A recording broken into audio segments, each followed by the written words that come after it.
हमारे बचपन से लेके इस समय तक की ब्रेन की जो ग्रोथ है, अगर आपने छोटे छोटे डिटेल्स को ऑब्जर्व किया होगा, गौर करने पे आप पाएंगे कि ये एक टिपिकल पैटर्न के अनुसार इसका संचालन होता है। हमारे जो एट्रीब्यूट्स, गुण और परफॉर्मेंस लेवल होता है, कुछ एरिया में जब हम छोटे होते हैं तब हम कमजोर होते हैं, और कुछ एरियाज, कुछ स्फीयर्स और फील्ड्स ऐसी होती है जहां पे हमारा स्ट्रेंथ और वीकनेस एक पैटर्न के अनुसार वर्क कर रहा होता है। अगर आप लॉजिकल और क्रिटिकल थिंकिंग में अच्छे हैं तो जरूरी नहीं है कि आपका कम्युनिकेशन जो स्किल हो वो भी उतना ही स्ट्रांग हो। जो लोग डिबेटिंग में स्कूल में अच्छे होते हैं उनका मैथ्स कई बार ऐसा होता है कि वो वीक होता है। वो साइंस और मैथिकल, जिसमें mathematical equation, problem solving skills जो होती है, ब्रेन का वो एरिया जो होता है उनका कमजोर होता है। और आज बड़े होने के बाद भी उनका यही पैटर्न कंटिन्यू कर रहा होता है अगर उन्होंने खुद पे उन एरियाज पे वर्क ना किया हो, क्योंकि ब्रेन के उन एरियाज को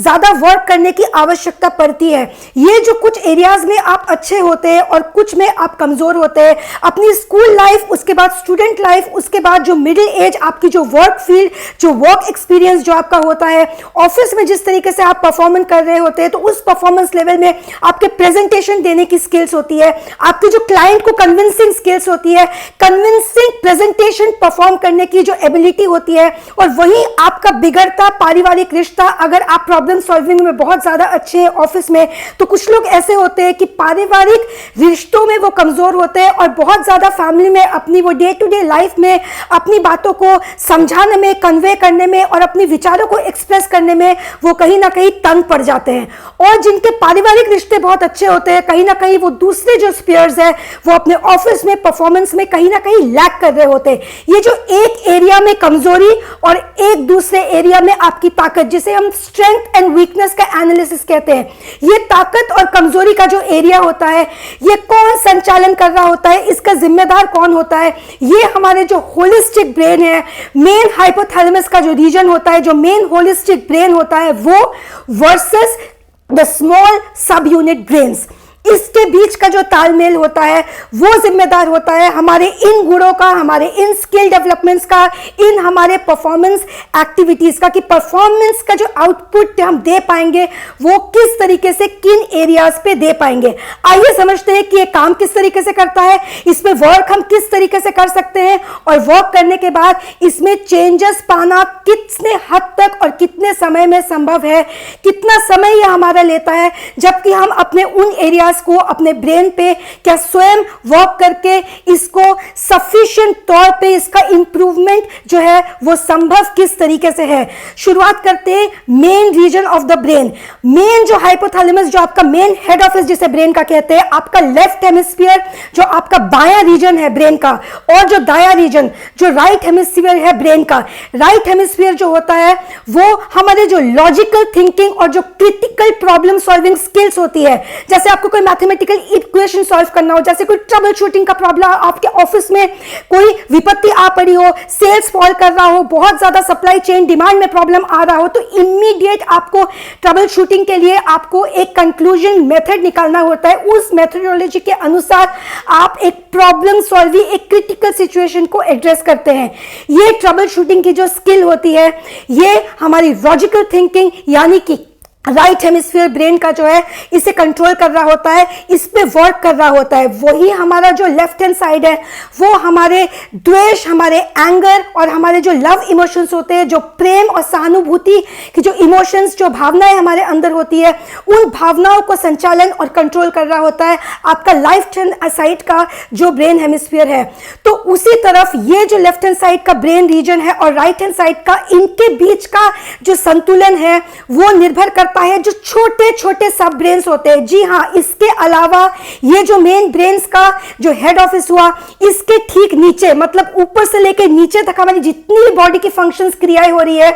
आप पलके झपकने से लेके नीचे आपका जो तालू है, आपकी जो फीट है, उसके नाखून तक हिलाने तक जो ब्रेन सेल्स हमारे मैसेज पहुंचा रहे होते हैं, वो धीरे धीरे छोटे छोटे सब ब्रेन यूनिट्स में डिवाइडेड है। अब ये सब ब्रेन यूनिट्स होते क्या है? सब ब्रेन्स मतलब बहुत सारे छोटे छोटे छोटे ब्रेन्स के डिविजन्स हमारे अंदर काम कर रहे होते हैं। ठीक उसी तरीके से जैसे ऑफिस में बॉस जो है डिपार्टमेंट्स में, अलग अलग डिपार्टमेंट्स में जो ऑफिस का डे टू डे एक्टिविटीज है उसका संचालन है, एक एक को असाइन कर देता है रोल, उसी तरीके से हमारे जो सब यूनिट ब्रेन्स है उनको रोल असाइन कर दिया जाता है। शुरुआत करते हैं, उदाहरण लेते हैं, सब यूनिट ब्रेन्स यानी कि स्कैटर्ड ब्रेन। स्कैटर्ड ब्रेन कौन से? उदाहरण के तौर पे रेप्टाइल ब्रेन। रेप्टाइल ब्रेन किसे कहते हैं? रेप्टाइल ब्रेन वो होता है जो संभावित थ्रेट्स को, पोटेंशियल थ्रेट्स को रिकॉग्नाइज करने की जो एबिलिटी रखता है। जो आपका रिफ्लेक्स एक्शन, इनवॉलेंट्री एक्शन होता है, ये रिफ्लेक्स एक्शंस प्राणी और मनुष्य के कॉन्शियस माइंड के कंट्रोल में नहीं रहता है।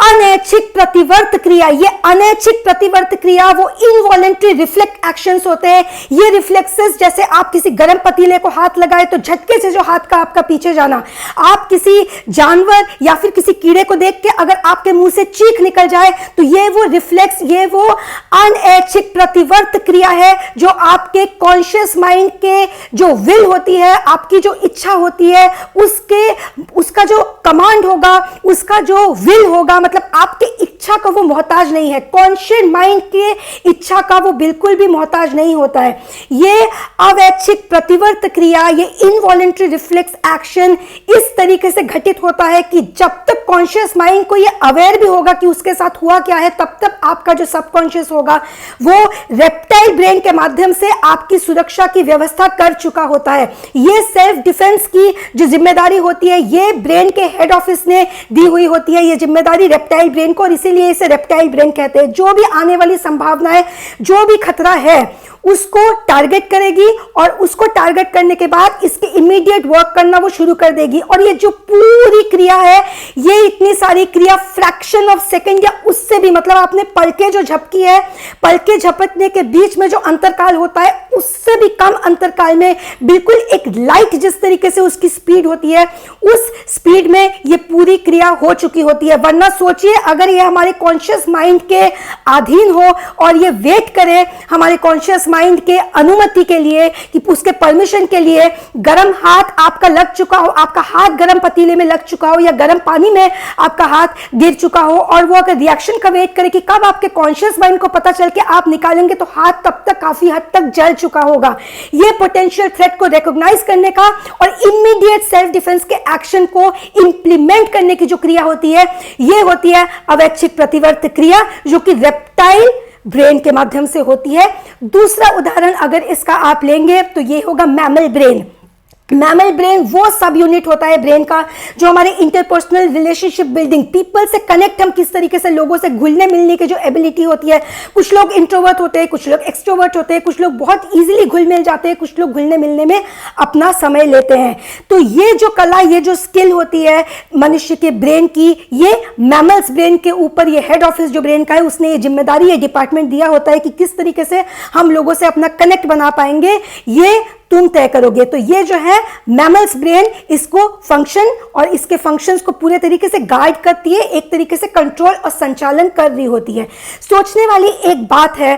अगर तो साइंस ने और विज्ञान ने इसको जो उजागर किया है, किसी इंसान का रिएक्शन और सेल्फ डिफेंस का जो अटेम्प्ट होगा, क्योंकि सेलुलर लेवल में साइंटिफिक वैज्ञानिक रिसर्चर्स ने ये प्रूव किया है कि हम सब सेलुलर लेवल में एक हैं। जब सेलुलर लेवल में सारे प्राणियां एक है और ये अवैच्छिक प्रतिवर्त जो क्रियाएं होती है, मतलब हमारे कॉन्शियसनेस से बाहर जो सबकॉन्शियस जिन क्रियाओं को संचालन करती है, ये इनवॉलेंट्री जो क्रियाएं, रिफ्लेक्सेस और एक्शंस होते हैं, जब ये सिमिलर है तो फिर प्रतिक्रिया अलग अलग क्यों होती है, क्रिया की प्रतिक्रिया अलग अलग क्यों होती है, इसको बहुत अच्छे से समझिए। एक इंसान ने, मान लीजिए आपने एक जानवर देखा, एक शेर देखा जो आप पे हमला करने वाला है, और उसी की जगह आपके साथ साथ दो और व्यक्तियों ने भी सेम सिचुएशंस में है, तीनों प्राणी, तीनों जीव, तीन लोग हैं जो सेम सिचुएशन में है। एक का जो रिफ्लेक्स एक्शन होगा, उसकी जो अवैच्छिक प्रतिवर्त क्रिया, इंस्टेंट इनवॉलेंट्री रिएक्शन होगा, इसको अपने सेल्फ डिफेंस में वो शेर पे हमला करके खुद को बचाने की कोशिश करेगा। दूसरे का मस्तिष्क उससे कहेगा कि तुम क्या सेल्फ डिफेंस करो, तुम इससे लड़ नहीं पाओगे, तुम भागना शुरू कर दो। वो शेर से भागने के लिए, बच के भागने के लिए दौड़ना शुरू कर देगा। ये उसका सेल्फ डिफेंस हुआ। उसी जगह में अगर तीसरा व्यक्ति जो उस सिचुएशन को एनकाउंटर करेगा, वो ही एक जगह रुक के जोर जोर से चीखना शुरू कर देगा। आस पास के जितने भी लोग हैं उनको जमा करने के लिए मदद की पुकार लगाएगा, चीख पुकार करना शुरू कर देगा। ये जो तीनों सेल्फ डिफेंस के एक्शंस उन्होंने लिए, ये बिल्कुल सोचने समझने का, जो इंसान सोचता है उसका जो टाइम लिए बिना ये इनवॉलंटरी इमीडिएट एक्शन मिला। इसमें सोचने समझने की, जब आपको कोई प्रॉब्लम होता है घर में आके आप सोच विचार मनन करते हैं, इसका बिल्कुल भी टाइम नहीं है। ये उन इनवॉलंटरी रिफ्लेक्स एक्शंस की बात हो रही है, रिएक्शंस की बात हो रही है। तीनों लोगों के मस्तिष्क ने सिमिलर रिएक्शन क्यों नहीं दिया, अलग अलग सेल्फ डिफेंस क्यों दिया? यही जवाब है इस बात का कि सब एक होने के बावजूद सबको जिस तरीके से ये जो माइंड रिएक्शन देगा, विज्ञान ने ये तो बता दिया कि इनवॉलंटरी रिएक्शंस काम किस तरीके से कर रहे हैं, परंतु इसको कंट्रोल कौन कर रहा है? कौन मैथ्स में अच्छा होगा, फिजिक्स में अच्छा होगा और इंग्लिश और कम्युनिकेटिव स्किल्स में वो वीक होगा, लोगों से घुलने मिलने में, बातें करने में वो वीक होगा? कौन वो होगा जो अपने ऑफिस में बहुत अच्छा परफॉर्म करेगा परंतु उसके पारिवारिक रिश्ते हमेशा टूटे फूटे बिखरे हुए रहेंगे और वो अपने जीवन में दुखी रहेगा? कौन वो होगा जो अपने जीवन में वो पढ़ाई लिखाई में बहुत ही ज्यादा खराब होगा परंतु वो अपने जीवन में बहुत ही सक्सेसफुल होगा, उसके रिश्ते बहुत बेहतरीन होंगे, वो इस एरिया में कमजोर होगा, उसमें ताकतवर होगा, उसमें ये पोटेंशियल्स और स्किल्स होगी कि वो आर्मी ऑफिसर, आईएएस ऑफिसर बन सके, फिजिकल फिटनेस उसमें उस तरीके से होगी, उसकी विल पावर इतनी ज्यादा स्ट्रांग होगी? और कौन होगा जो हमेशा बीमार रहता होगा? किसके रिफ्लेक्सेस, किसके जो सेल्फ डिफेंस है? क्योंकि ये हम सारे लोगों में यही चीज साइंटिफिक रिसर्च के अनुसार ये सारी चीज प्रूवन है। ये जो सारी क्वालिटीज है ये हम सब में, ये रिफ्लेक्स एक्शंस, ये सारे सब यूनिट्स जो ब्रेन के हैं, reptile brain, mammals brain, left और right hemisphere of the brain, ये सारे ब्रेन के जो रीजन्स और जिसे हम कह सकते हैं एक तरीके से जो इंस्ट्रूमेंट है जिसके माध्यम से ये फंक्शंस को जो है संचालन उसका करती है, ये हम सबको दिया गया है। कोई भी बहुत ज्यादा बुद्धिमान या कोई भी बहुत ज्यादा बेवकूफ नहीं होता। ये हमारे ऊपर है कि हम किस तरीके से अपने पे वर्क करें और इसको कंट्रोल करने वाला साइंस नहीं, साइंस सिर्फ उजागर कर रहा होता है। इसको कंट्रोल करने वाला वो सुप्रीम कॉन्शियसनेस, वो डिजाइनर होता है जिसने इस पूरी सृष्टि का संचालन डिजाइन किया है, जिसने ये तय किया है कि सूरज इस वक्त में निकलेगा, इस वक्त में जो है सनसेट हो जाएगा, इतने वक्त में पेड़ पौधे फलेंगे फूलेंगे, वेजिटेशन जो है इस तरीके से होगा, इस तरीके से नदियां बहेंगी, इस तरीके से एक इंसान की जो आयु है वो इतने वर्ष जिएगा, वो दूसरा इतने वर्ष जिएगा, और कितना कोई जिएगा या नहीं जिएगा, किस तरीके से जिएगा, ये सारी चीजें जिसने डिजाइन की है उसके हेल्प के बिना सिर्फ स्वयं पे वर्क करना without being consciously aware of वो क्रिएटर, वो बनाने वाला जिसने सारी चीजों को डिजाइन किया है, स्पिरिचुअल फिट माइंड के बिना सिर्फ साइंस का हेल्प लेके खुद पे वर्क करना, मेरे एटलीस्ट जिस तरीके से जो मेरे अनुभव रहे हैं जीवन में, ये मेरे सोच विचार के अनुसार ये संभव नहीं है। परंतु यहीं पे अगर आप सिर्फ स्पिरिचुअलिटी को ही अपना सब कुछ बना ले और पेड़ के नीचे बैठ के आप सिर्फ ध्यान करने लगे तो फिर ये कर्म योग से विरोध होगा। कर्म योगी बने रहते हुए अपने ब्रेन को साइंस का हेल्प लेके, साइंस की जितनी हो सके नॉलेज जो है एक्यूमुलेट करके जब हम उसे स्पिरिचुअल प्रैक्टिस में लगाएंगे तो फिर जिसे कहते हैं सोने पे सुहागा वाली बात होगी और हमारी ग्रोथ, रैपिड ग्रोथ को अनुभव करेंगे हम, जब हम एक परफेक्ट सिनर्जी इफेक्ट निकालेंगे, परफेक्ट ब्लेंड निकालेंगे, परफेक्ट मिक्स निकालेंगे। किन दो चीजों का? स्पिरिचुअल साइंस का, विज्ञान का, और मनोविज्ञान एक साइकोलॉजिकल साइंस जो है, स्पिरिचुअल साइंस और जो साइकोलॉजिकल साइंस है, जो ह्यूमन बॉडी साइंस है, इन दोनों का सिनर्जी इफेक्ट जब हम निकालेंगे तो हम पाएंगे कि ये रिसर्चर्स ने प्रूव किया है कि खुद पे वर्क करके हम अपने माइंड ट्रांसफॉर्मेशन को, इस गोल को अचीव कर सकते हैं, इसमें सक्सेस प्राप्त कर सकते हैं। न्यूरो साइंटिफिक रिसर्चर्स ने ये प्रमाण किया है कि जिन ब्रेन्स को, जिन पे वर्क किया जाए और जिनमें पूरी तरीके से डिटेल स्टडी किया जाए, उनमें ना सिर्फ इंप्रूवमेंट होता है बल्कि हम उसे मोल्ड कर सकते हैं, जिसे कहते हैं, जिस तरीके से गीली मिट्टी को हम मोल्ड कर सकते हैं। कहते हैं कि बचपन से अगर आपको कुछ सिखा दिया जाए